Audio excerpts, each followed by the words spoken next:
Serious parents of Reddit who decided to cut contact with your children. What's the story? So I had my son early, around 17. The girl I had him with moved away before I met him. 5 years later I get sued for child support, so I paid and decided to try to take some care of this child. Fast forward to him in high school, I never got to spend more than the summers with him due to him living so far away, and the fact that his mom is a bitch anyway. I find out that he hasn't been to school in literally years, so much so that by almost 20, he hadn't graduated grade 9. Things go wrong in my life. My ex-wife decides to leave me for some woman, and my son shows up at my doorstep saying that his mom kicked him out. I told him that he had to go to school if he's going to live with me. He finally agrees, and I start finding out how terrible his mom did for him in school. He was labeled as severely learning disabled, schizophrenic, and was prescribed antipsychotics which I'd never seen him take. It turns out he told his mom that he was seeing things, and after she took him to every doctor in the city, the first few couldn't find anything wrong with him. She finally got a few diagnoses. I took him to my doctors and find out that he was playing along so that the school would give him an easier time. I get the school to give him a chance and he finally starts on his English, math, etc. And, to everyone, except me, surprise, he passes with high grades so much so that he is accepted into college with a minimal of effort. Figuring he turned over a new leaf, I decide to buy him a car, put a couple of months rent down on his own apartment, and give him a couple $1,000s to help with tuition. Not to mention that I bought him a laptop, a bunch of dishes, pots, and pans, etc. He looked so proud when he moved in, and I remember beaming all the way home after helping him move in the week before school starts. I see him for the next couple of weekends to ensure that he is transitioning to his new place well enough. Although he seemed a bit lonely at times, he seemed to be adjusting quite well. 2 weeks after school starts, I get a call from the school telling me that my refund was processed. I immediately call my son. Much to my surprise, his cell phone was cut off. Even though I'm the one who pays for it, I go to his apartment to see if everything is okay, and the superintendent told me he moved out last week. I haven't heard from him since, but through the grapevine I found out that a friend of his won a legal battle and got a few $100,000, so they pulled their money to become big time drug dealers. I have no idea where he is now. I haven't heard from him, his mom hasn't, his grandparents haven't, nobody has. My son's paranoid schizophrenia symptoms are triggered by my presence. As a father, I wish with every breath that I could talk to him and hug him, but he's better off without me around. It's the same whether he's medicated or not. I only wish I could make him understand or feel like he understands why I'm not in his life. Edit. Thank you to everyone who commented, upvoted, gilded, and spared a thought for me and my family. I've frequently been moved by the kindness sometimes shown on Reddit, and I now feel like I've experienced it firsthand. I wanted to take the time to respond generally to some of the comments and questions.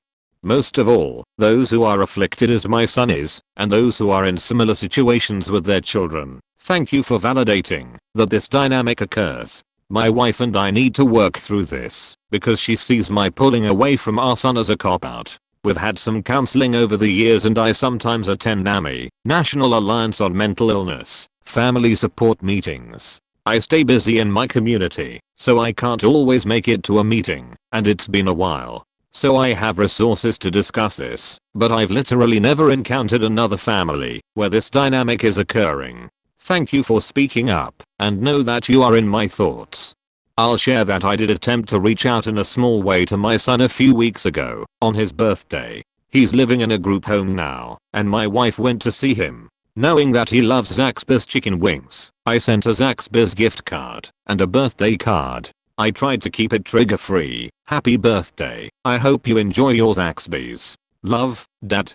During their subsequent visits, there is one constant that she reports back to me when they discuss where they'll eat. There's one place he won't go, Zaxby's. I don't want to come off all whinny, but it's as if I broke Zaxby's for him. I knew that was a risk, but I was trying to see what I could do for him, you know? I'm just glad it wasn't Crystal. He really loves Crystal. For those whose loved ones are nasty to them, I actually remember the days my son was nasty to me as good ones. At least we were together, and we had the occasional laugh or other positive interaction. I hope that you can consider accepting that as a cost of being with someone who might not be able to help themselves. Don't take it on board. Maintain your emotional boundaries. Change the subject. I know it's very difficult. Anyway, no, I've not turned away from him because he is mean to me, but rather that my presence seems to trigger self-destructive behaviors. For instance, he's burned through several group home situations, each one within days of my attempting to reintroduce into his life. It was always the same pattern. He'd get into a situation. He'd do well for a few weeks. The rules of the place would permit him a visitor. My wife and I would visit. His behavior would deteriorate. He'd be put out on the street. His current living situation is lasting longer than any previous one, and I ascribe that to my absence. For those asking if I might have abused him, the answer is no, but I will share that his turn against me was so shocking and disorienting to us all that my own wife asked me the same thing. And yes, I was not always a paragon of patience and understanding during this time. We did lash out physically at each other, but it was situational and rare. I regard these incidents as a symptom, rather than a cause, of the reality as I understand it now. His mother and I made a lot of the usual mistakes parents make, and when I took parenting classes I was horrified at the damage I might have done to him due to those mistakes. I think those mistakes could have engendered a lack of independence and a sense of entitlement in him, but I do not regard them as a cause of his severe mental illness.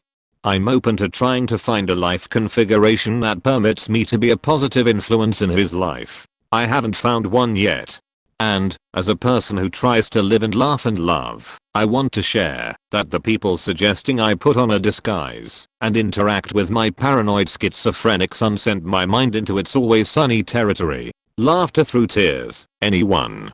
One more thing here, as an afterthought, reading all this, you'd never know that my wife and I also have a daughter. She's 18, about to head to university. She has told me, to my unending pain, that she has often felt like an afterthought. Even when he's out of the home, our son can suck all the air out of the room with just a mention of his name. I became conscious of this dynamic only about 10 years ago, during a brief respite from our son's rapidly declining behaviors, and we try to remain conscious of that, but that's just another side to this, that some of y'all might benefit from hearing about. Thank you all. You've restored some of my faith, and taught me a lot. Took a bit to decide if I wanted to share my story, but here goes. I'm the father in question. I have 3 kids. 2 daughters and 1 son. They're all adults. I got married at 20, and we had them one after another. 4 years, my wife and I blamed ourselves about how my youngest girl turned out. Being so young, right out of community college, I wasn't making a lot, so I did the best I could. But we wonder if it was nutrition or the shithole we stayed in or something that made her be born with severe BPD. We didn't know what it was at first. She was really difficult. We tried our best to raise her well. By the time we figured out what was wrong with her, she had set in really bad behaviors. We still think she's the one that mutilated the neighbor's cat, but can't prove it. As of 2 years ago, she refused to take her medications, was sleeping around with whoever would shoot her up with drugs, stealing money, and generally being really difficult. We told her to leave and never come back. Tried to get her into a state mental place, but it wasn't an option. So we just closed our doors and moved shortly after. Honestly don't know what happened to her since. I tell people I only have 2 kids. Wife is devastated, but I'm just relieved. Sorry, baby K. I'll try to keep this short, because diving into all of what has happened that lead to us cutting contact would be a novel. When I married my husband he already had 2 older children that lived with their mother. My husband and I ended up having 2 kids of our own. While my oldest was an infant my stepchildren moved in with us, and that's when everything started. They caused so many problems for us. I'm talking heavy drugs, sneaking out and getting arrested, you name it. The older of the 2 called CPS twice and made up lies about me being abusive. As a new mom the investigations were terrifying, but in the end they found their claims to be false. The final straw of them living with us was when we got wind of them pissing off the wrong crowd and the possibility of our home getting shot up. Their dad sent them to live with their mother. I'm just going to jump to when the actual cutoff happened, but keep in mind we had an endless amount of horrible incidents with them over the years, and we tried to help them countless times. They were both in their 20s at this point. Essentially, we discovered they were stealing from my side of the family. They robbed my sister of her fine jewelry and took what we totaled to be around $25,000 from 3 family members. Beyond that, they had a drug operation going on in a family member's summer cottage. The family member didn't know they were even there as he lived elsewhere most of the time. When confronted by their dad, they blew up. They said some of the most hateful things I've ever heard and spit in his face. That was it for us. They took advantage of people that loved them very much and had no remorse for it. My stepson is a mess. My husband and his ex-wife divorced when SS was 18 months old, and mom had done whatever she could to cut dad completely out of his life until SS was 8 when she showed up at our door with SS in tow and his bags. She said she couldn't handle him anymore. All he would do was fight with his siblings. So if we didn't take him, then she was going to take him to the children's home. Of course my husband was excited to finally spend time with his son, and he would get to bond with his little half-brother who was 4 at the time and stepsister who was 10. It became apparent very quickly that he had been fed lie after lie about his dad. He would gleefully share very detailed stories about the abuse that he remembered that he and his mom suffered at the hands of my husband. SS was in therapy, but really started escalating dangerous behaviors. My daughter would wake up in the middle of the night with him standing over her saying, "Next time you'll never wake up." So we put a lock on her door, which he broke through with ease. We put a deadbolt on her door. He broke the door frame trying to get to her. His little brother would walk by, and he would kick him as hard as he could. He bit him until he would draw blood. The last straw for me was when he barricaded himself in his room with his little brother. I could hear my son screaming when I finally got in. My SS was molesting him. That for me was the last straw. He needed more help than what his therapist or we could do for him. The next day child services was contacted, and he was removed from our home. A few weeks later CPS gave us pages and pages of psychological evaluations that his mom had on him. Pages of her blaming dad for each of his issues, lies that he had beaten molested him, although there were statements from doctors that had clearly outlined that mom and her family had some seriously undiagnosed mental issues. There was so much information that would have been helpful before he came to live with us. I would never tell my husband that he cannot see his son, but his son is never allowed around my children. I made that promise to them both, and I hate that my husband is in the middle, but for our safety I've cut off any contact with my stepson.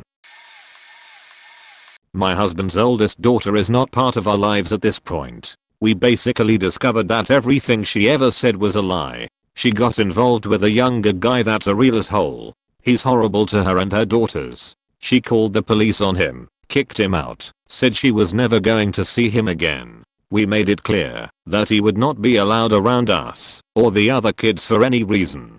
She says she's pregnant. His dad blasts them on Facebook for being idiots, pointing out what an irresponsible mother she already is. She goes on a rant about how she pays her bills and takes care of her girls. The whole time, I'm thinking, Beach, I paid your gas so it wouldn't get shut off. I'm apparently the only one attempting to feed your kids something other than marshmallows, and I'm the only one that ever expects them to behave. Not to mention the million times I've cleaned caked on dirt from their feet or necks because she won't bathe them properly. She had a miscarriage the next day, wanted some kind of sympathy, even though she had been hoping for a miscarriage until her bio mom convinced her that she needed another grandbaby. Anyway, a day or two later she asks for a ride. I ask who/when/where. She wants us to give abusive ex that has already moved back in with her a ride to the store. Fuck no. Reminded her that we are not doing anything for him ever. Pointed out that it's pretty disrespectful of our wishes to try to force him on us. She threw a tantrum. He threw a tantrum. Told us get over it or don't speak to her and the grandbabies again. I told her I'm not having that abusive piece of shit around her siblings. She can either respect that or move on without us. She chose the abuser. We've ran into them driving around town a few times. The guy will literally hang out the window of the car screaming, making faces, and flipping us off every time. They act like they are still 12. I miss my grandchildren, but I don't miss their mother. Edit. A little more info. My grandchildren have a father that's working on getting them. It'll take time, but he knows he has our full support. Grandparents do not and should not automatically have rights. Without substantial evidence of abuse or neglect, family services will not do anything. They can't remove children from a home just because grandma said so. And when it comes right down to it, money greases the wheels and the dad's the only one with money to spare. This is a difficult thing for me. I'm not the ideal father in this situation. I know it. All I can say is that this whole thing weighs heavily on me. I have 2 girls. Their throwaway names are Jane and Janet. They have 2 mothers, Susan and Roxanne respectively. I was 19 years old when my first daughter, Jane, was born. Her mother, Susan, decided to leave me when she was about 2 years of age. She wasn't in it anymore and found what she was looking for in the arms of a narcissistic coke dealer, for a while anyways. Later this would turn to severe alcoholism, depression, etc. Lifelong struggle kind of thing. My eldest daughter has turned into a remarkable young lady, but like anyone, has her own things she deals with. Just shy of 3 years later, my second daughter, Janet, was born to a different mother, Roxanne. We dated but were not really serious, one of those types of things. This was very difficult for me as I was a 22-year-old, already paying child support, and was financially and emotionally stunted. Yes, we were careful, thanks. I wasn't ready to deal with this again, and that's on me. I wish I had a better mind at the time, but I had almost no contact with my second daughter until she was 7 years of age. I don't know. I just was avoiding dealing with the fact that I was single father /2 children and 2 mothers. It was something that for me was very difficult to deal with. Her mother, Roxanne, is a decent person with no direction in life. Loves tattoos, never could hold a job, is a great conversationalist, and is obsessed with the alternative lifestyle. Now, a little background for those who aren't in this kind of thing. I've always paid my child support, but the effect of this on a young person financially is devastating. I'm 40 and just now making enough to support myself and my family. I work in it, and was fortunate enough to have a skill in an emerging industry, 1990 era. If you choose this path in life, you work and give up a large portion of yourself and your lifestyle because of the choices you've made. I could not attend college as I had no money and no time.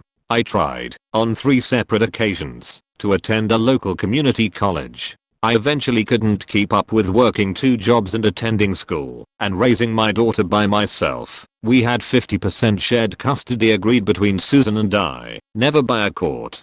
Around the 7-year mark, 10-year mark for my eldest, I made the commitment that I would be involved if my youngest was interested.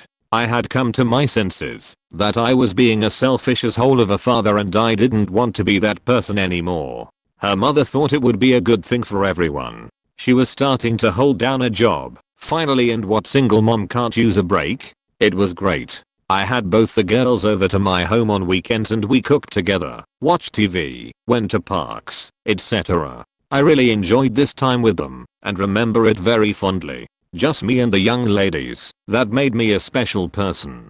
I lived in the Midwest during all this and eventually began to date a woman from the South who I've known for a very long time. We knew each other as children and have been around each other from time to time our entire lives. This led to long distance dating and eventually marriage, 10 years almost. She wanted to move to where I was at, but was unable to due to the legal system involving her own children. I made the decision to move south and be with my wife. This was the hardest thing I've ever had to do, as it meant that I wouldn't be around the girls on a regular basis. My girls are 12 and 9 at this point.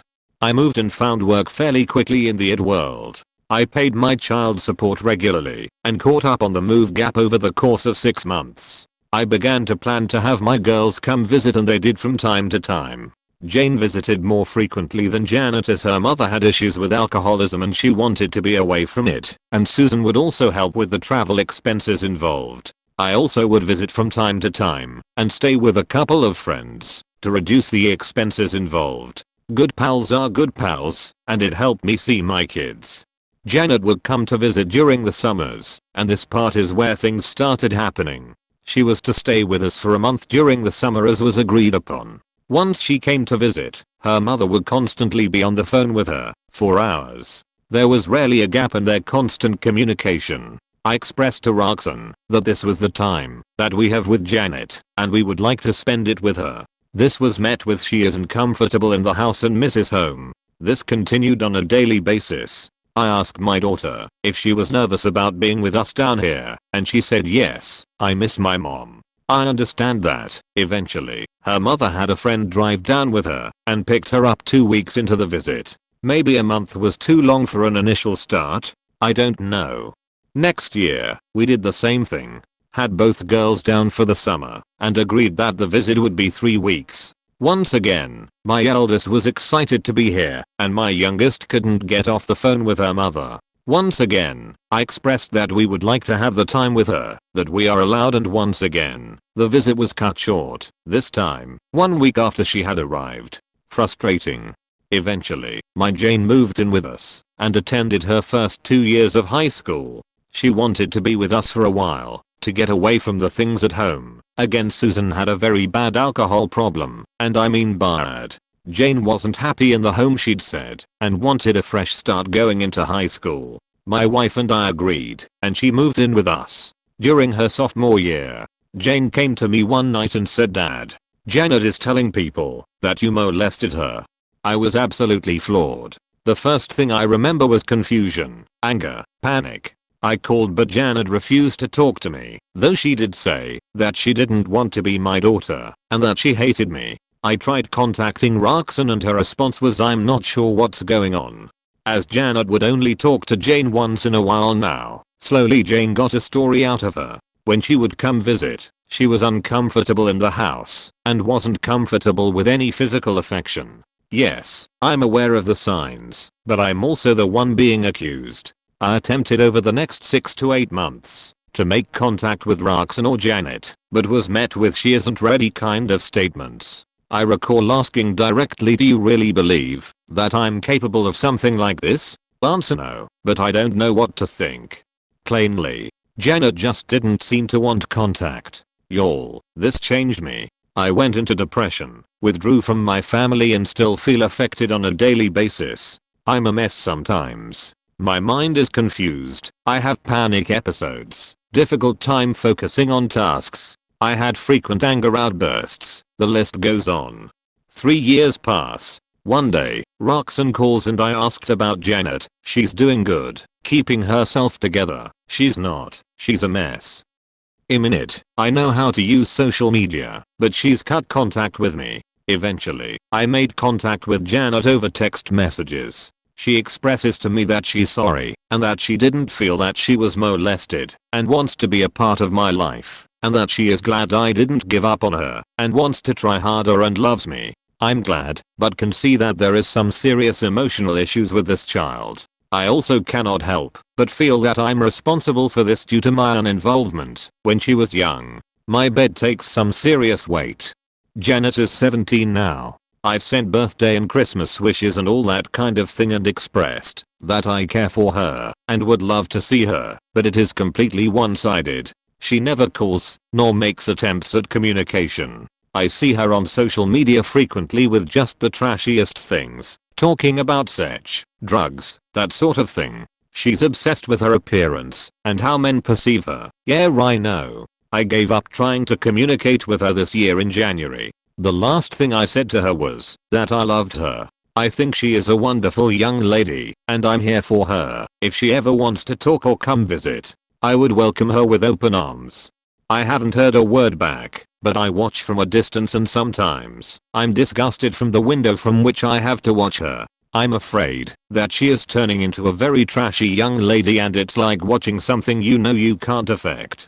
We make our own beds and lie in them. I wish I had been a better father to her.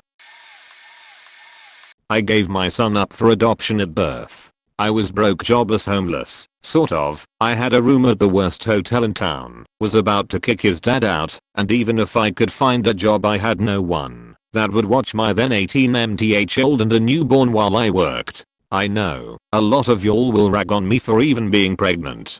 We had a great apartment, a happy relationship, and great jobs when we decided to try for another baby. Things went south really fast, and I couldn't think of anything else I could do for my kids than to give the baby to parents that could take care of him the way he deserved straight from the start and fight like hell to claw my way out of the hole I was in and give my other kid a better life too. So I did it. I gave him up to wonderful, amazing people. 6 weeks later I was cleared to work and miraculously got a job. Saved for a year and moved myself, my toddler, and my kid's dad out of that godforsaken town. Years and years later I'm doing very well. I stuck to my promise that it would be worth it. In a hoe, I haven't talked to him. I got letters from his mom for a while, always with pictures, but not anymore. I never responded to them or wrote him. They had been burned in the past by birth moms shopping around and trying to sell their babies, and I've heard horror stories about adoptees contacting their birth parents and discovering they were utter crap and they were better off without knowing what happened to their birth parents. I was worried that me contacting them would complicate his life in ways he didn't need. They are wonderful people. I would rather live in pain, heartbreak, and uncertainty than intrude in their happiness.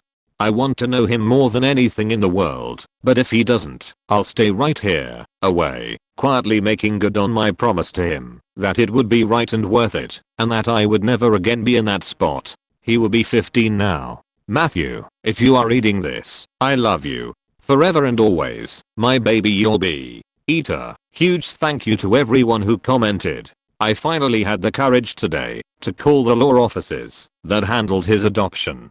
They were very kind. I'm fortunate that they picked a very pro-birth mom practice. The one who personally handles my case is out today and Monday, but he took my name and number and assured me that I would get a call from the paralegal on Tuesday so she could get all the information she needs to try to set this up. I'm so hopeful right now.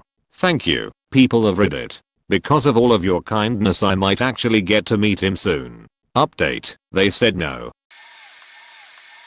I don't love her, she doesn't love me, and we have nothing in common. All names are changed. When I was 22 I met a beautiful woman who was in half my college classes, but was a mature student. When Ella was 14 she'd given birth to a daughter Anna. By the time Ella and I moved in together Anna was already 15.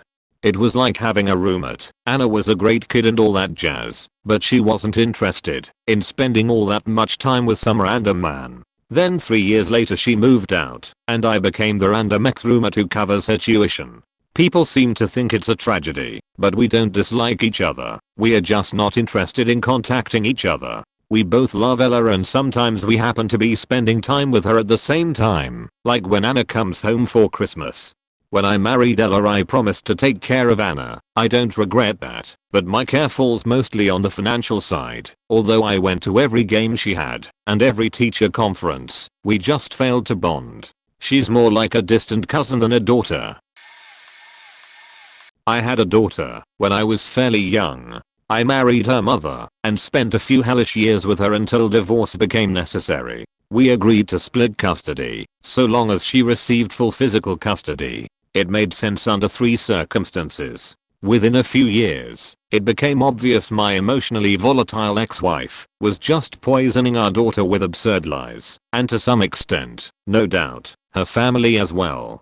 My kid became distant and then anxious around me. Her mom began to move an awful lot and it, eventually, became undeniable that she was intentionally hiding from me. I tracked her down on Christmas 2013 at a house her father directed me towards. She was livid that I showed up to say Merry Christmas and drop off gifts for my daughter and her younger sister. My daughter looked at me like a complete stranger, even frightened. They were never home when I tried to visit after this, and soon moved again.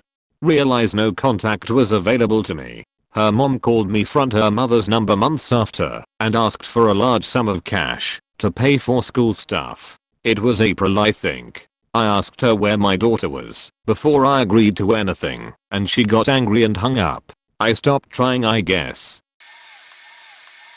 Parental alienation. My husband walked away from his daughter because her mother did everything in her power to prevent or destroy any semblance of a father-daughter relationship. Lots of mind games, lying, passive-aggressive behavior and character assassination. Mom told everyone my husband physically abused her and daughter. We didn't have the money for a lawyer or family to lend money to us. We are on our own. Every single court-ordered visit was a battle with the mom, and it was so hard on his little girl.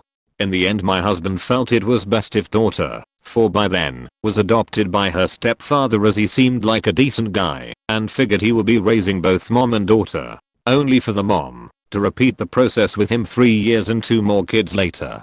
I can only imagine what sorts of lies the daughter has been told about her bio father. She's 15 now. Someday we hope to reconnect, away from her mother's influence.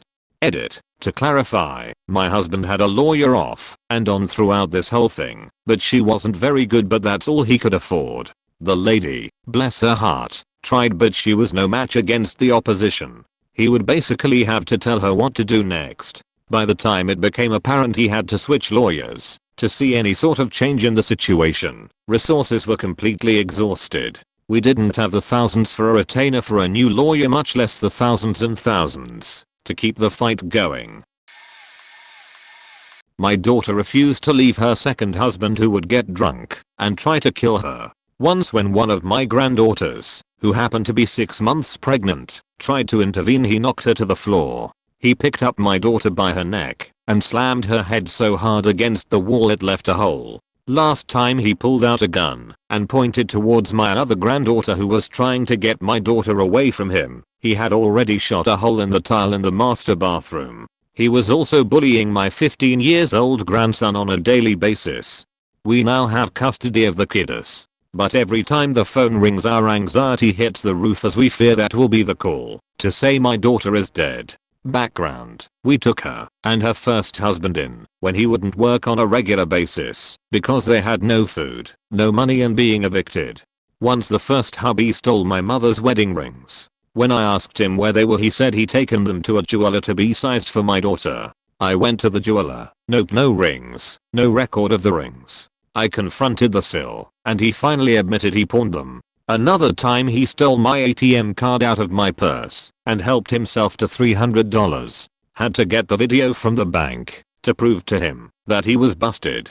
This is while they lived with us. He pretended he got paid for a job. Once he said he had gotten a job. He didn't. He left every day and went who knows where till 6 p.m. All of that through their 7 evictions, paid for movers' storage, and brought them back to our house to live. Oh, and we bailed him out of jail 4 times. I have bailed my daughter out of jail 3 times, and she was in the mental hospital 3 times for suicide attempts. My daughter finally left him, yay, only to hook up with another abuser. I still love her, but have done all I can. I cut off my dad.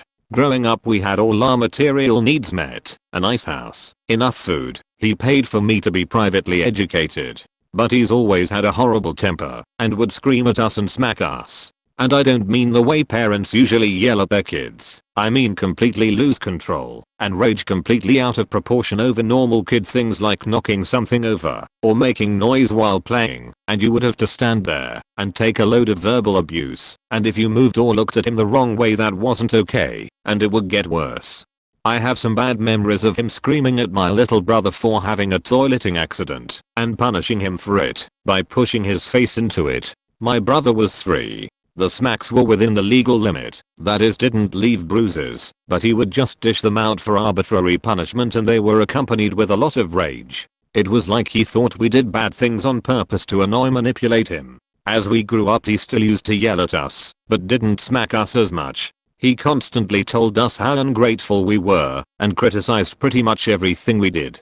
Even if we did something well, he'd always let us know how it could have been improved. My confidence was extremely low as a teen, and I was always terrified of doing things wrong. I was a really good kid and desperately wanted to please my parents. So I'd just apologize and agonize over getting everything right, basically believing my dad that it was all my fault, and if I just did it better I wouldn't get yelled at so much. All he cared about were school grades, nothing else mattered. I was discouraged from having any hobbies and basically not being in my room studying. He would coach me on subjects I was weak at, which involved a lot of yelling at me for making mistakes.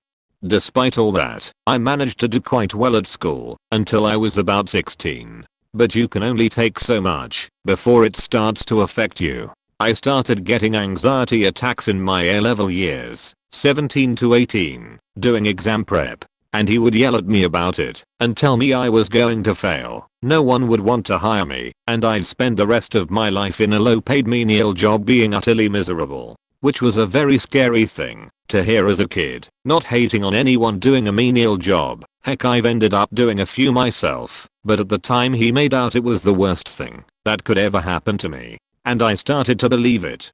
When I went to university, I realized that other people's parents don't treat their kids like that. They actually seemed to enjoy having them around and didn't mind doing things for them. My whole family was just a pretty toxic place to be. Might sound weird, but everyone would just ignore me / be rude to me, and I'd learned not to ask for things because it was such a colossal deal might get taken away last minute if my parents were feeling vindictive / would get brought up later as proof of how ungrateful I was when I inevitably faked up.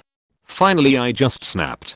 The night before I went back to uni, my dad blew up at me over some level of petty. I had permission to use a suitcase from the family stash, but had unwittingly taken the wrong suitcase. A normal person would have just asked me to use another, and I would have without any problems because it's not a problem. But instead he goes and hides the damn suitcase, forces me to guess the reason he's hidden it, then rants at me for acting like I own his house, not respecting anyone, being selfish, stupid, etc., and finishes it with, "Well, aren't you sorry?" And I just snap and tell him, no. It's the first time I've ever stood up to him. He tells me I can't have my stuff back, so I just go back to uni with a few belongings. I literally fell asleep holding my rucksack in case he storms in the middle of the night and tries to punish me further.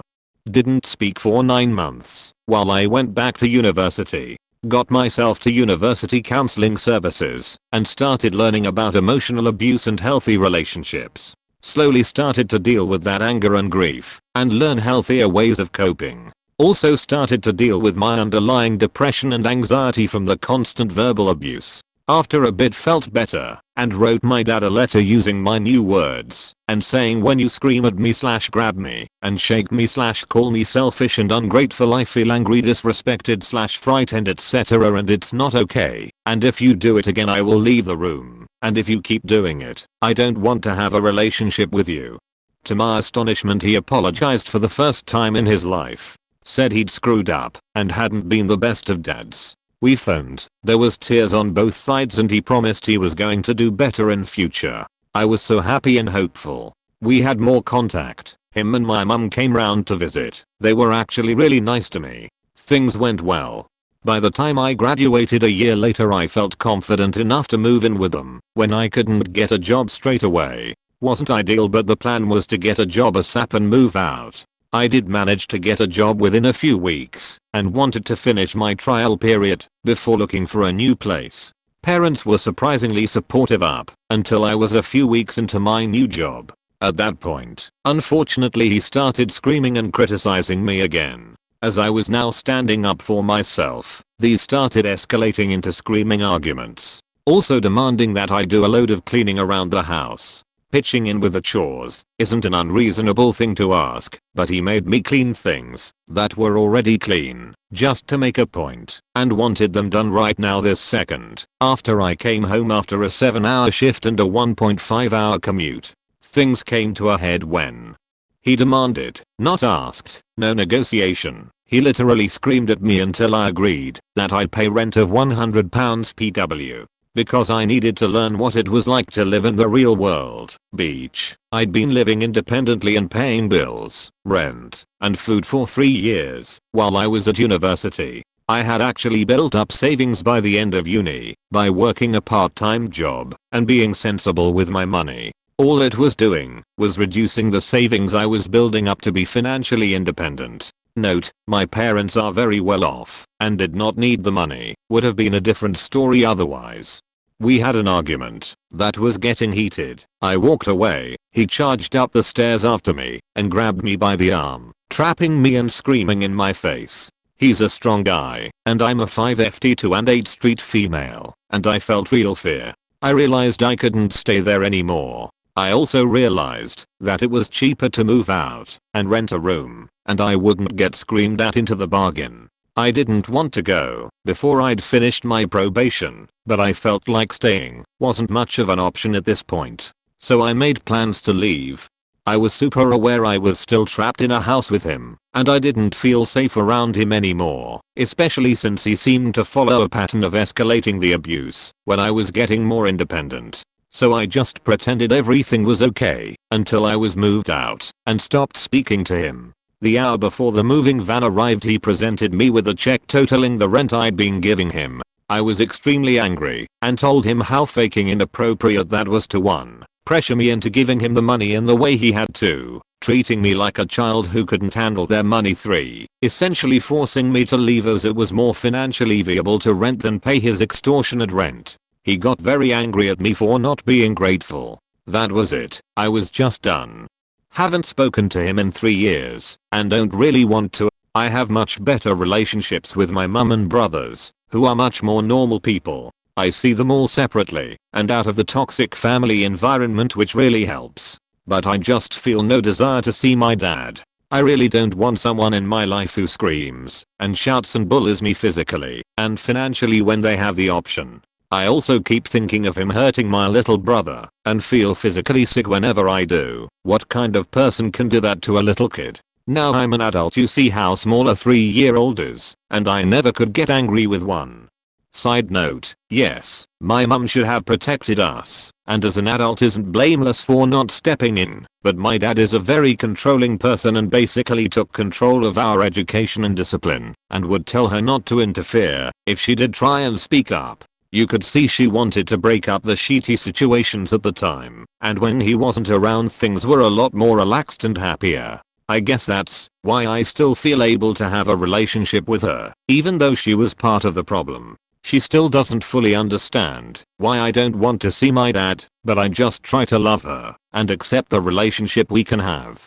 Edit. I wasn't sure about posting this because it's a big long essay, but I'm really glad I did, as at least a few people saw it and were like me too. It's a isolating and overwhelming situation to be in, and if you're in it, don't give up and keep pushing forward. Life does get better than you ever thought it could. TLDR, cut off my dad because he has anger issues and was emotionally abusive to me and my brothers growing up. He apologized and we tried to fix the relationship, only he slowly went back to being emotionally abusive. Basically because the mom met online years ago, before it was well known how much you had to watch out for people online. She moved in with me, got pregnant and promptly broke up with me, moving back home with her mom in another state. When kid was born, I brought up the subject of me raising them, and the mom immediately threatened to cut off contact and take off, so I'd never see my kid again if I tried. Years of intermittent contact, partly my own fault, and she contacts me again acting all nice, saying she moved states for a job. I happened to be going to move anyways when she did, and was in a position to, so we move in together, so I can help her out and try have a proper relationship with my kid. What followed for me was a year of hell. Turned out she told my kid I was a devil worshipper and she would constantly try start fight in front her kids. I should mention she had a second kid right after having mine with some drug dealer who afterwards ended up going to jail, mainly so she could cheat talk me in front them. Something I wasn't willing to do to her back. She'd say all kinds insane shit, even at one point saying she didn't want be their parent, then pretend she didn't say any of it if it was brought up in front someone else. She even told me she considered people worthless unless she could use them, and straight out told me she just used me to get pregnant. She would threaten the kids with punishment if they listened to me, and told them not to tell me what they did during their day, and basically taught them to lie. So it got to the point I couldn't even get them to go outside unless she gave prior permission to them, and I couldn't even ask how their day was even when I was the one taking care of them and the only adult there. Finally ended up moving out back to my home state, and when I tried contacting them to give my new phone number and info, their phone is turned off, even though I had paid the bill for it days before moving, and tried contacting her online with no response. Basically she made a habit of cutting off contact with her kids' fathers if she didn't get what she wanted. So between my own health issues and her lying, manipulating, and what she filled her kid's head with, there is no way for me to even try and have a relationship with my own kid. So in the end I pay a lot of child support to her, and all I know is they moved back to her home state, and my kid most likely thinks I'm this horrible person who abandoned them, was young and stupid and thought wanted to start a family, and ended up trying to with the worst person possible, and ended up with nothing. Guess this became a wall of text. Got a little too worked up putting this into words. Let's start with when she was 12. She was already a handful, but that was when she stole the babysitter's car and wrecked it into 3 other cars in a building. We ended up going bankrupt and moving to Utah. Please note that it is easier to cage a feral child in Utah than it is in California. We moved back to California when she was 15.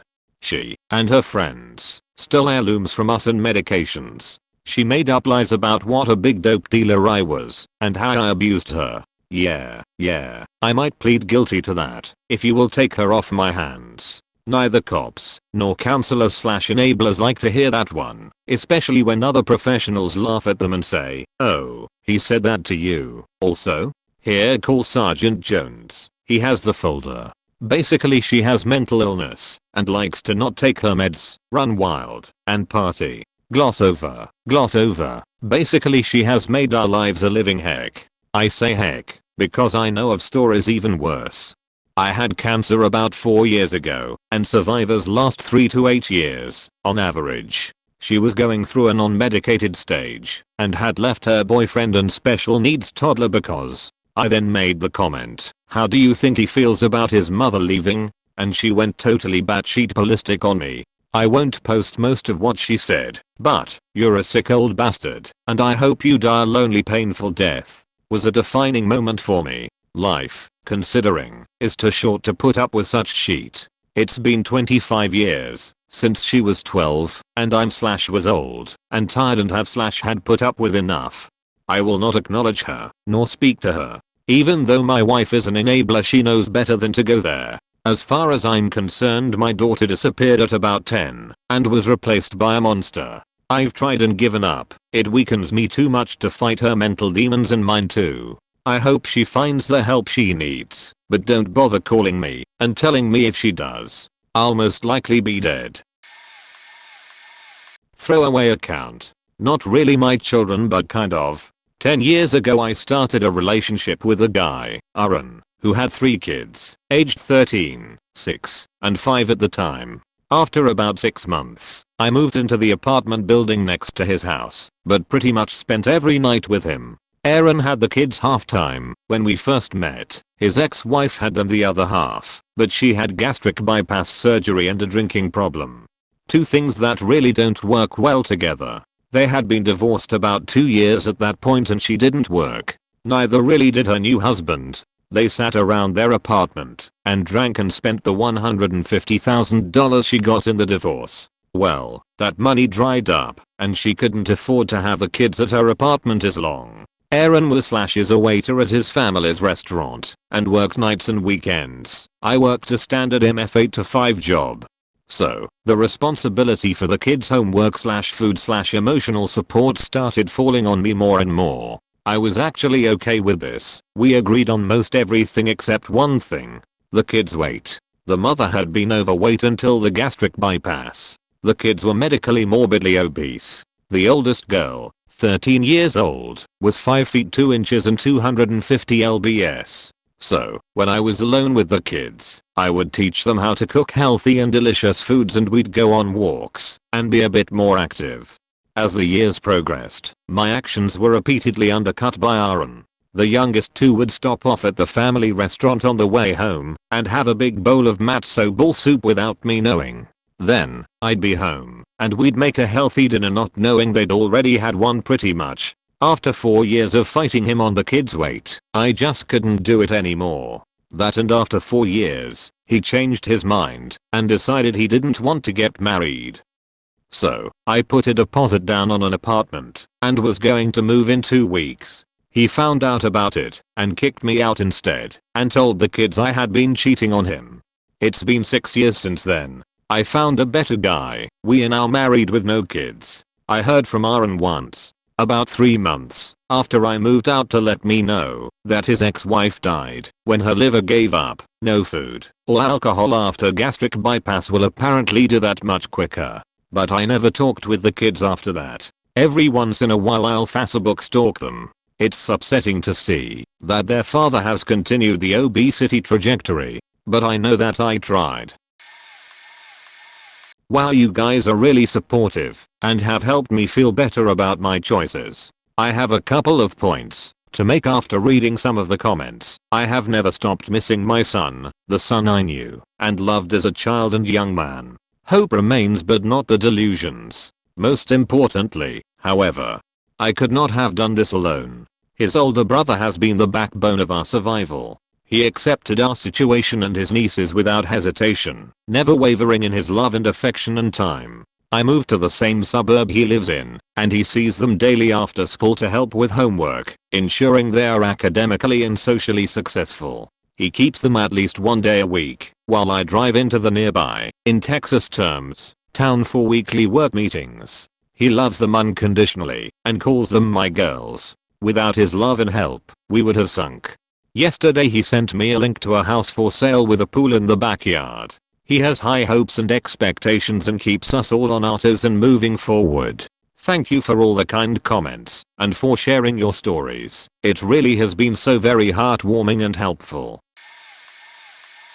Not sure if this is relatable or not, since I'm not a parent or a child of someone who has cut contact, but my whole family, myself included, cut contact with my step-grandfather. My little sister, 15 at the time, went over to their house for spring break because she wanted to spend time with him and his wife. He brought up the idea of a grandpa/granddaughter backyard camping excursion, and she thought the idea sounded okay because it was her grandpa after all, so why not?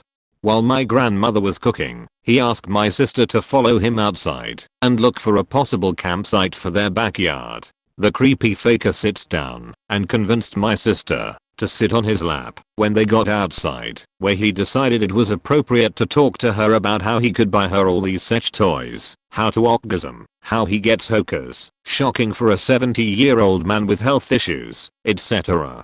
By this point, well before this point, she was getting extremely uncomfortable and starts to walk away.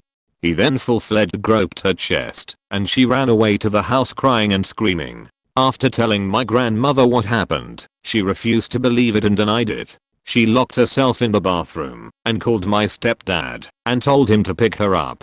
They got there ASAP and ended up screaming at each other, and it was a giant mess. It really faked my family up, and they ended up pressing charges. He fully admitted everything, but if I remember correctly, the cops decided to drop the case because of elderly delusions or something along the lines of that. A red flag for me was hearing my step-aunt say, "Oh, you shouldn't have let her sleep over in the first place. My kids have never been allowed to." That makes me think of a possible, unspoken abusive background between the two of them. TLDR, my step-grandfather tried to molest my sister. We don't talk to him anymore.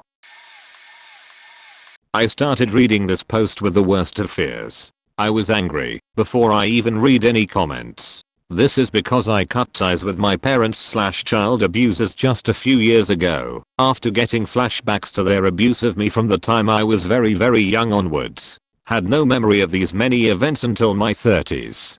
My parents always raised me to believe that I was always the problem. My dad dragged me around to therapists to try to get me diagnosed. Eventually I was misdiagnosed several times, and eventually I developed addiction problems. Eventually I went to rehab and got clean. I spent that time in rehab with PTSD and daily or weekly flashbacks of events I had previously had no awareness of, no memory of. I cut ties with my parents once I got those flashbacks, plus, they were still emotionally abusive throughout my adulthood too. I always blamed myself, even as an adult, and figured I deserved. They were just telling me I was a bitch, or I was lazy because, well, I was a bitch, and I was lazy. Well, I finally stopped blaming myself once I got the flashbacks to how young I was when their abuse started. I haven't spoken to them in years, and plan on never speaking to them again. Of course, I'm sure my parents tell a different story. I'm sure they tell people, "Oh, my daughter has mental problems, always has," from the time she was very young. We loved her so much. We tried to get her help from the time she was very young, but alas, no help was enough for her inherent screwed upness, and her inner innate demons took over, and she fell into drugs. Now, we never speak to her. So mom or dad, if you have started using Reddit, and you are reading this, fuck you child abusers for the abuse that caused all of my problems, and fuck you for your lies. Eldest son of 4 here, cut off male half of my DNA and 2 middle siblings. For as long as I can remember, he hated me. He and my mother got married young, him 21, her 17, and spawned me before their first year anniversary. He always felt like my arrival faked up his life, and he was never afraid to remind me of this. I had Christmas ruined by him at the age of 7, and then told that if I dared tell the others then I'd wish I'd never been born. I could never go out on my own. I always had to have a brother with me. The siblings always had friends over and went to see their friends, but I wasn't allowed the same privileges despite being the oldest. I was never given pocket money or encouraged in any way. I always considered myself good at drawing, so you can imagine how big a kick in the teeth I felt I'd been given when I was told that I wasn't good. I was just tracing. I was 12 at the time. For some reason, nothing I did was good enough. I tried to emulate the other half of my DNA. I wanted to become him. While the other siblings were causing trouble and wrecking everything they touched, I started to keep to myself and lock myself in my bedroom. Before the age of 16, the middle siblings, brother and sister, were now starting to treat me like he did. I started to act up. I purposely didn't revise for my GCSEs and got crap marks on purpose. I flunked college 2 days before the end of the course. He used his contacts at his place of employment to get me an interview. I aced the entrance exam and flew through the interview, but refused to accept the job as I wanted to prove a point. Up until this point in my life, I had been treated like an unwanted child, and I guess this is why I suddenly grew a pair and began to push back. At the same time, as I grew older, he started to abuse my mother. Good for nothing, lazy, useless. You've all heard it before. We were, and still are, very close. Mum started to confide in me. This didn't go unnoticed by him. He started seeing traits in me that came from her, and escalated his abuse towards both of us. All the while telling me that I would get no handouts, I would have to work for every single thing. I was his first child, and he was experimenting with me because he'd not had kids before. The lessons he learned from me, he applied to the middle siblings. So while they got everything, I wasn't even allowed to borrow £5 for a couple of days. Finally, at the age of 19, I snapped and moved out. I didn't like my house, my rules locks, and gave him 3 days notice I was going. I would have given him more, but I was afraid he'd kick me out sooner. At the age of 20, my mother finally walked out on him.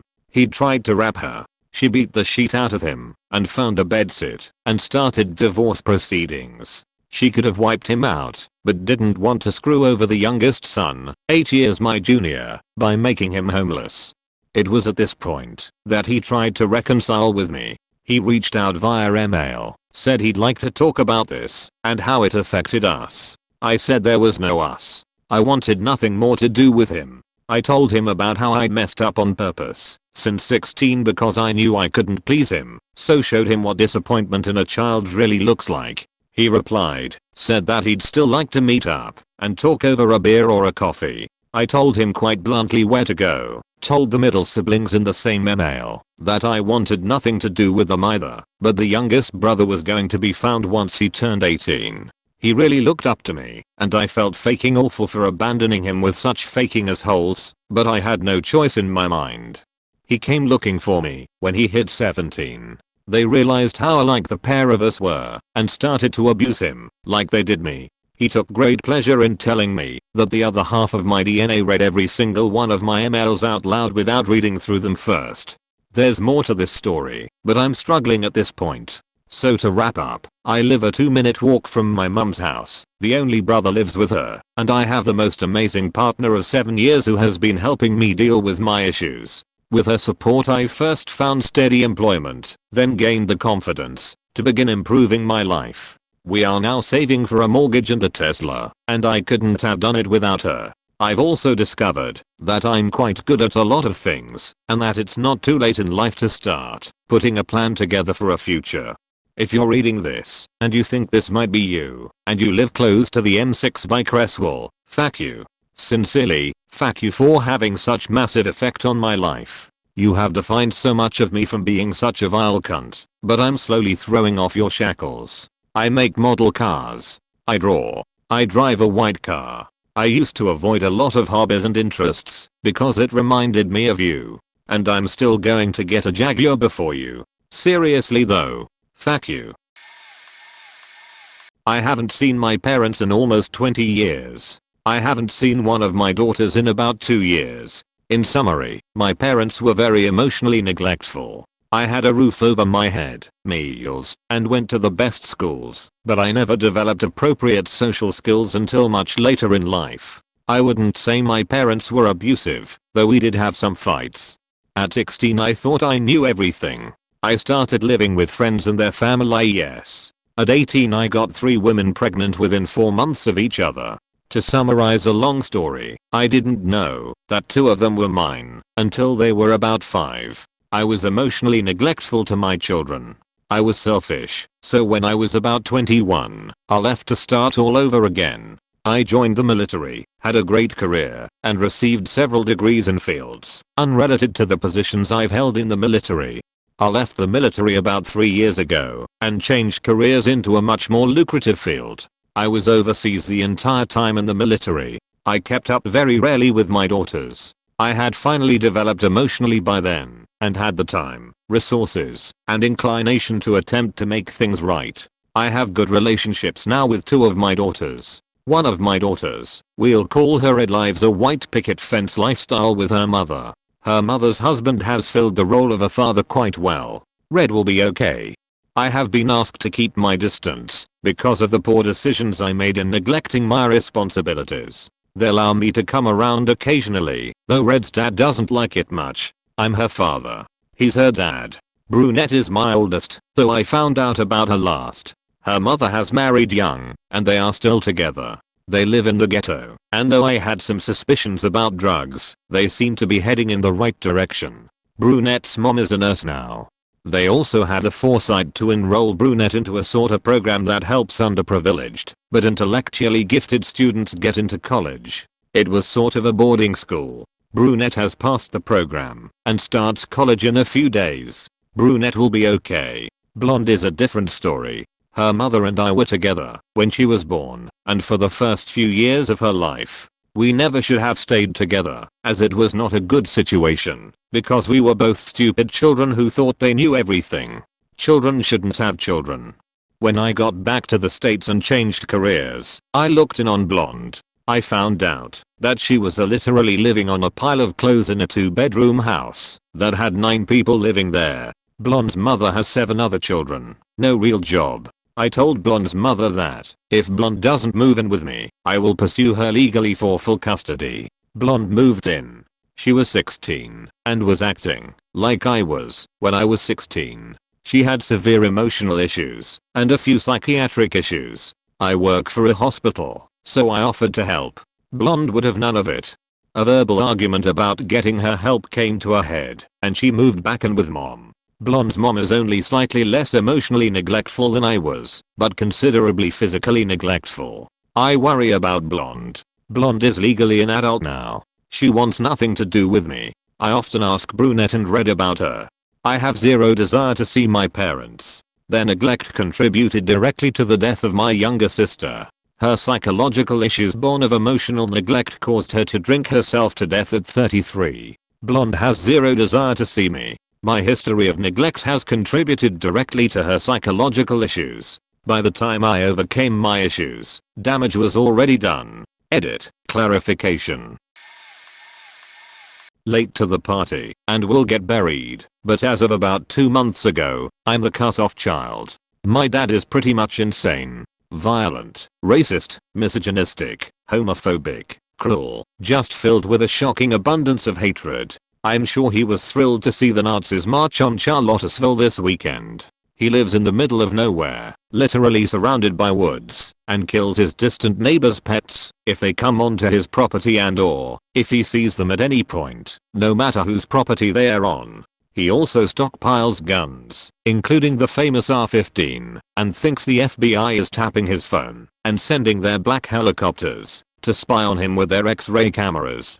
I once had to demand that he not set booby traps, think hidden pits filled with sharpened bamboo stakes, around his property to catch government agents. My mom, who married him when they were teenagers, came to her senses and divorced him when I was 4 and my brother was an infant. For unknown reasons, I was his favorite child. Maybe because I tried really hard to be a good daughter and just obediently gobbled up his craziness, whereas my brother had his head on his shoulders a little better and didn't buy into dad's nonsense. Needless to say, I had a rough childhood because of his influence. Bro's childhood was radically different, very normal and unruffled except for interactions with dad. I was constantly in fights in elementary school. I'm female, but fought boys almost exclusively and never lost a battle. Nobody ever seemed to be prepared for the amount of extreme adrenaline pumped foaming at the mouth Viking warrior rage I brought to a fight. Thanks, dysfunctional childhood. Dad encouraged these battles and taught me all kinds of jokes and pressure points and techniques that, looking back, it was really weird for a skinny 7-year-old girl to be using against other kids on the playground, but I didn't see anything particularly wrong with it because dad didn't. He taught me to shoot guns and bows, and I carried a hidden hunting knife everywhere with me, including to school, although thankfully I never used it against anyone, nor was ever caught with it. He taught me to despise gay people, to hate liberals, and to pray for Jesus, to kill people who did me wrong. I was a mean, vile little sheet, and he was proud of me. Then I grew up. I stopped fighting and started seeing the value of peace and kindness. Some of my friends turned out to be gay, and they weren't scary and didn't deserve hatred or divine punishment. Around the same time, and on an unrelated note, I began questioning and really exploring my religion. I eventually decided I was an atheist. That was a long and arduous journey. I went to college. I went to counseling. I met someone, and we ended up having 4 gorgeous and amazing children together. I'm white, he's black. Was totally surprised dad didn't kill us both. I became close to his family. His parents were very emotionally stable, generous, kind-hearted, and insightful people, and his father became my own surrogate father in a way, the father I wished I'd grown up with, well-educated, thoughtful, wise, even handsome. My beloved Phil passed away just before our youngest child's first birthday, and I cried as much as any blood relatives, and had the honor of writing his obituary. I repaired my damaged relationship with my brother, who had joined the military at 19, and spent many years as far away from his crazy sister as possible. Now we talk on the phone all the time, and he bought a house down the street from me, so we can visit often. I went back and finished my degree, then took a job at my kid's school. My now ex and I maintain an excellent relationship and co-parent our kids really well. Our kids are fairly popular, excel academically, like #1 in the grade, #2 in the school, skipping a grade kind of excelling, are well adjusted and happy, and none of them have ever been in a fight. My ex and I bought a house together in a nice neighborhood. Yes, that sounds weird, but we literally get along that well, as long as we're not in a relationship. The kids and I live here, not him, although he comes over all the time, and we are renovating it together.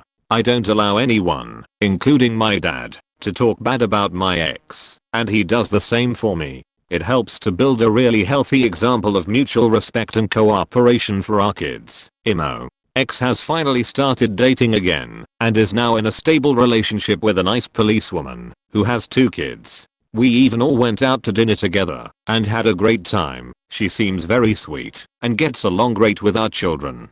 I'm very happy for them, and hope it works out. Dad hates the adult I've become. He hates my ex now, because he's my ex, and therefore bad, and he thinks I'm stupid/blind for not seeing that he's the enemy. Goddammit. He hates that I'm calm and reasonable and respectful instead of having screaming matches, or pounding walls, or throwing things when we, dad and I, have a disagreement. If I don't shout and curse at him, no matter how minor the argument, he literally gets furious and hurls verbal abuse at me. Fuck you. You're just a stupid bitch. You think you fucking know everything, etc. except delivered at a much higher volume than I can represent here. He genuinely feels disrespected unless I disrespect him.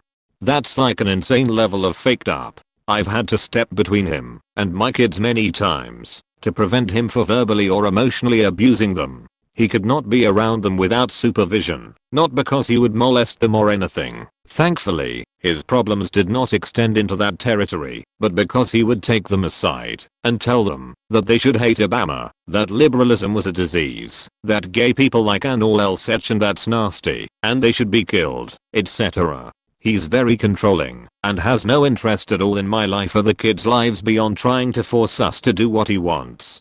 He says he loves the kids, but knows nothing about them, their friends, their hobbies, their goals, nada. All he wants to do is make them watch Fox News, which I will not allow, and try to whisper faked up things to them when he thinks I'm not looking.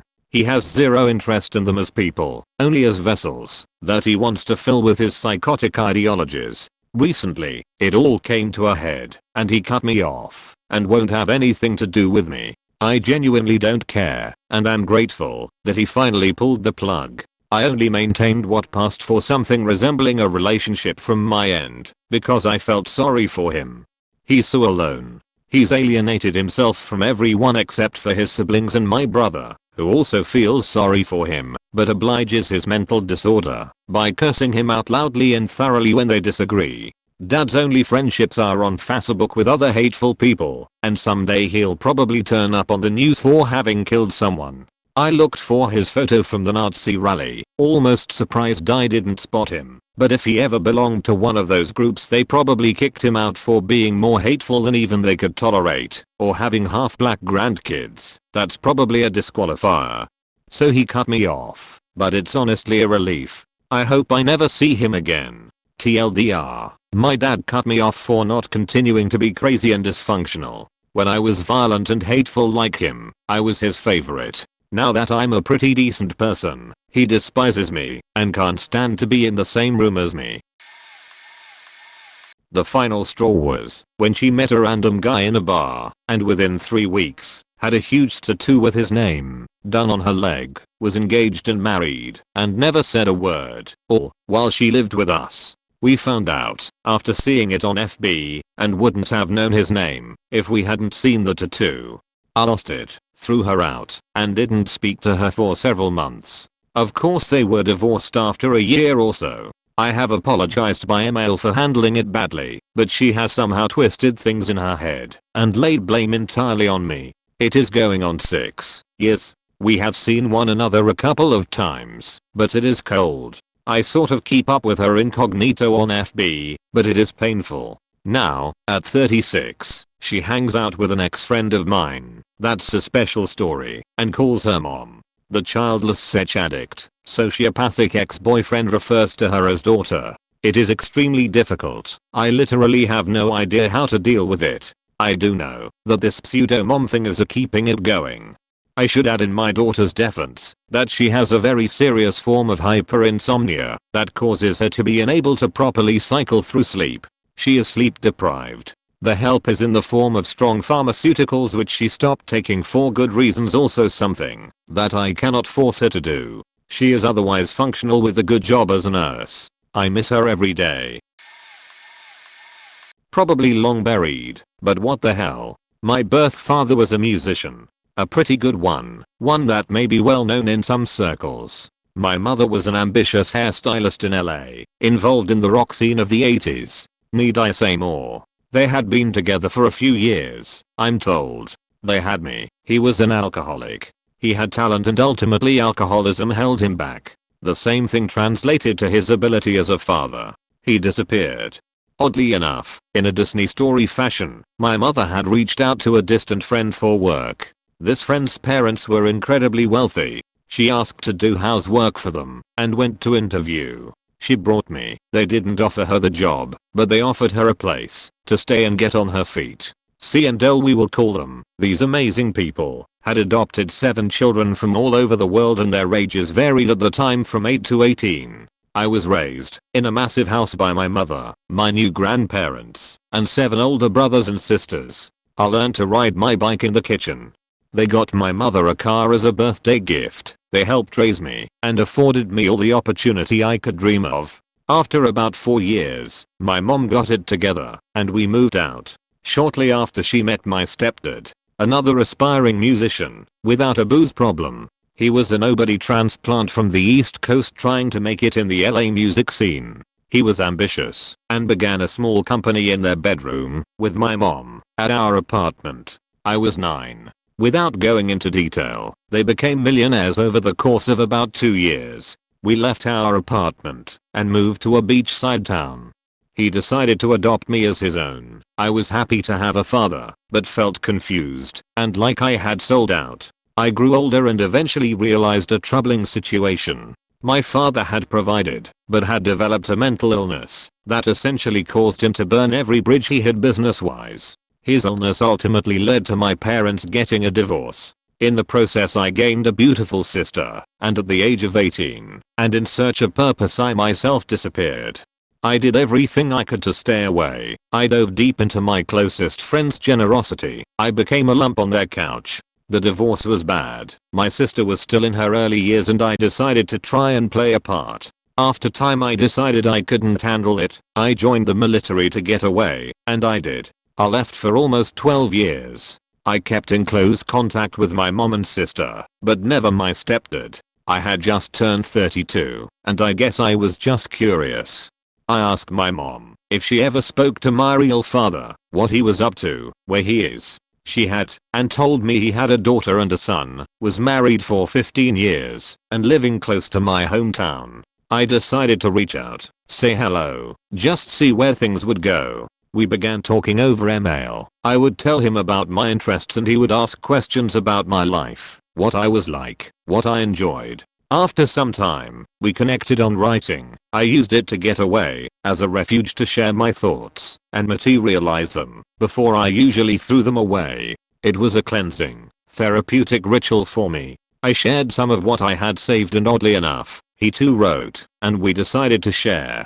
Not to be cheesy, but we learned through sharing our written words that we had been speaking to each other from 2 completely different lives and places over the years. It wasn't overtly obvious, but it was buried in tone and style and prose. We connected on a level, acknowledged it, and haven't spoken since. As I have written this, I wonder if it's better that way. I felt at peace with myself, who I had become, who he had become, and my path moving on. It was a question I think I had asked myself 1,000 times. What he was like. Was he like me? We haven't spoken for years. 19 years ago, I was in the Navy at that time. Go home for a pre-deployment visit with my family. Met and had a lead girlfriend. We banged for a few days, then I went back to my duty station. I sent her a couple of letters trying to get in touch with her, but she never writes back. This is important. Fast forward to 2009. I get a court summons for a paternity test. Turns out, ol' gal was married when we hooked up. And, stupid 24-year-old me believed her when she said she was on the pill. She got pregnant and told her hubby it was his. When they divorced, she tells the truth. Due to aforementioned letters, she knew how to find me and sue me for child support. I try to get to know the, now, 11-year-old. It was a nightmare. She was convinced that it was all my fault, and I was to blame for it all, including her parents' divorce. I cut her off because she was toxic to me and the kids I had after she was born. Her mother uses her as a bank and still is trying. Now that old girl is 18 and graduated from high school. I hope someday she will see the truth about her mother, but I doubt it. My mother also cut off contact with me. She was abusive mentally, physically, emotionally, and verbally all of my life. I have a brother and sister who took less abuse than I did. Food was locked away, fridge padlocked all of my life, other foods locked away in parents' bedroom. Don't get me wrong, we didn't starve, but we were kept from food the way normal kids had access. We lived in a large home with nice things, so people looking in would have thought things were normal, but boy oh boy, I can tell you the screaming and hitting never stopped. My mother was head of the PTA and Girl Scouts. She had time and could be nice to everyone's children but her own. I was a pretty bad kid and did stupid things as a teen, but by then I had given up on doing right because it never mattered. I was going to take shit, no matter what, from her. There are things I regret doing and people I wish I had the chance to apologize to for things I did as a teen, and I try not to blame my mistakes on a sorry childhood, but it's hard. Today I'm in my 40s and have 2 kids of my own. My mother has never held my kids, talked to them, or had anything to do with them. Although when they were younger she would be around them and just look right through them like they didn't exist. She now lives with a man that she was having an affair with all of my childhood and calls other people her kids and our kids her grandchildren. That's what hurts most. I'm an awesome productive member of society and I have 2 wonderful adult sons who just aren't good enough for her. Plus, I'm morbidly obese from having food locked away from me all of my childhood, just to add icing to the cake. It sucks, but we must move on, right? P.S. People with mental conditions like whatever the $S and she had /s should not be allowed to have children. Like a bunch of people in here, I'm a child who had nearly no contact with a parent.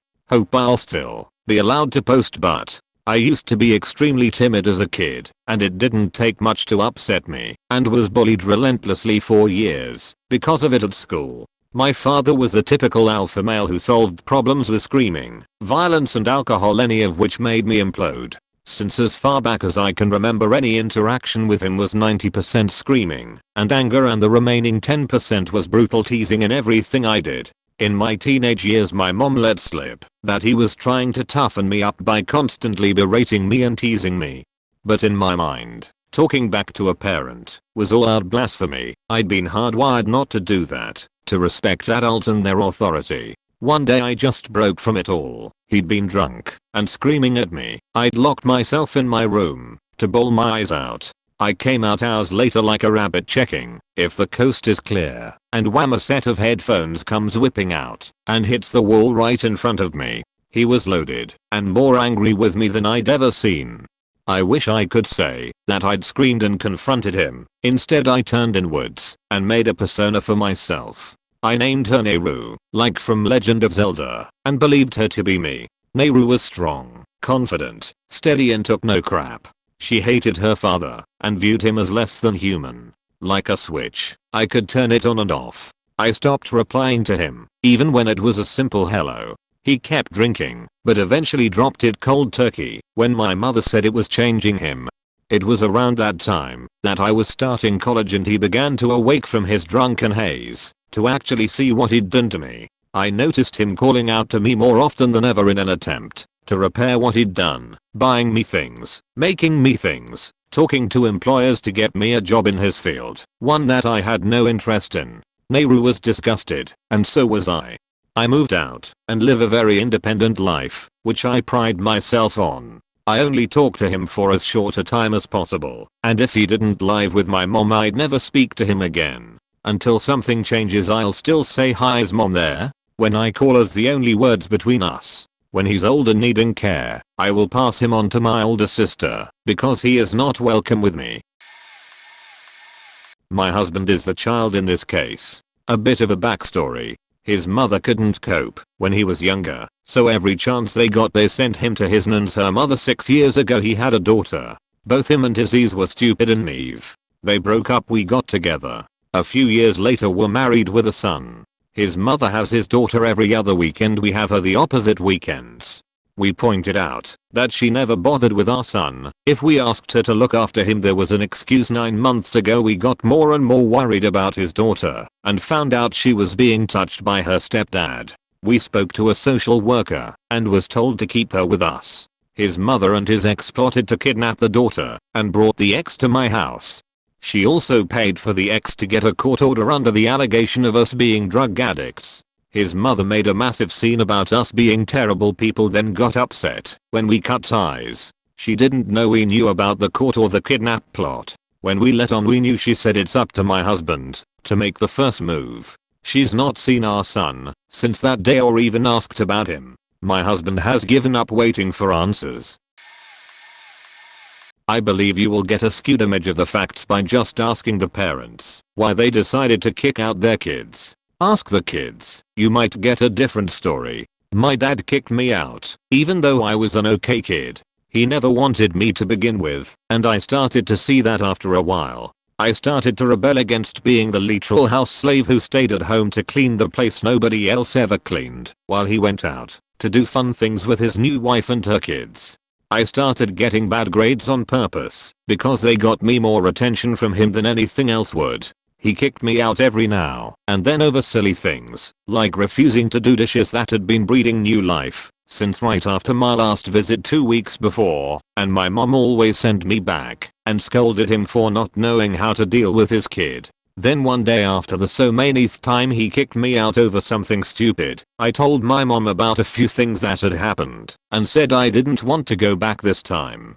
She took my side, and all that happened on my father's side is he stopped paying alimony.